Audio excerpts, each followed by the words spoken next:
Hey, what's going on YouTube? Coming at you with another video here. Today I'm talking about the benefits of serving in the Navy Reserves and the transition process for those on active duty. But before we begin, please hit the like button and subscribe. It really helps as I try to build this channel. I'll start by talking about the benefits of the Navy Reserves. Feel free to skip ahead if you're just here for the transition process, right? But the benefits include being able to serve your country on a more flexible basis. So that's via one drill weekend a month, 12 to 14 days of annual training, and then deployments and mobilizations as they come up.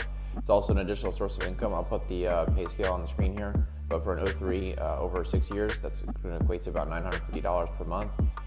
You also are eligible for 6 months of premium-free medical insurance if you don't incur a break in service as you transition from the active duty to the reserves. And then you start TRICARE Reserve Select, which is basically a co-payment plan similar to any civilian employer. It's just at a significantly reduced cost.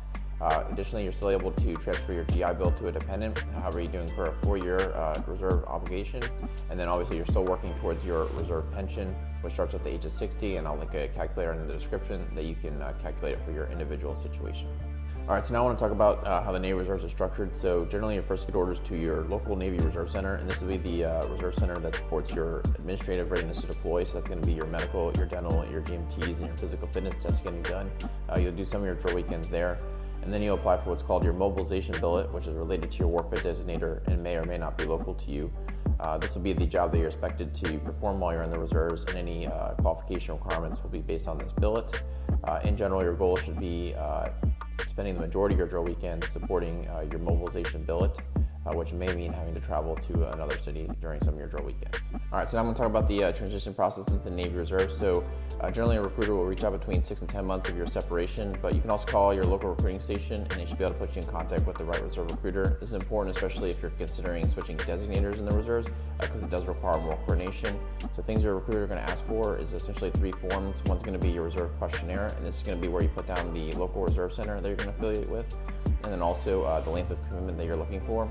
So for instance, some communities have community-specific bonuses, but if you do take those, that incurs a 3-year service obligation.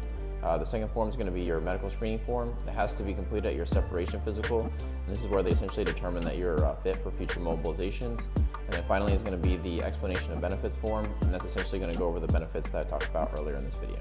So lastly, it's important to point out that a break in service during the separation process could have negative consequences. So for instance, you would not be eligible for the 6 months of premium-free medical insurance that I talked about earlier in this video, and then it would impact your mobilization deferment. So service members that affiliate with the reserves within 6 months of separation from active duty are eligible for a 2-year mobilization deferment, and those that separate between 7 and 12 months are eligible for a 1-year mobilization deferment. So that's going to do it for this video. If you guys found it useful, please hit the like button and subscribe.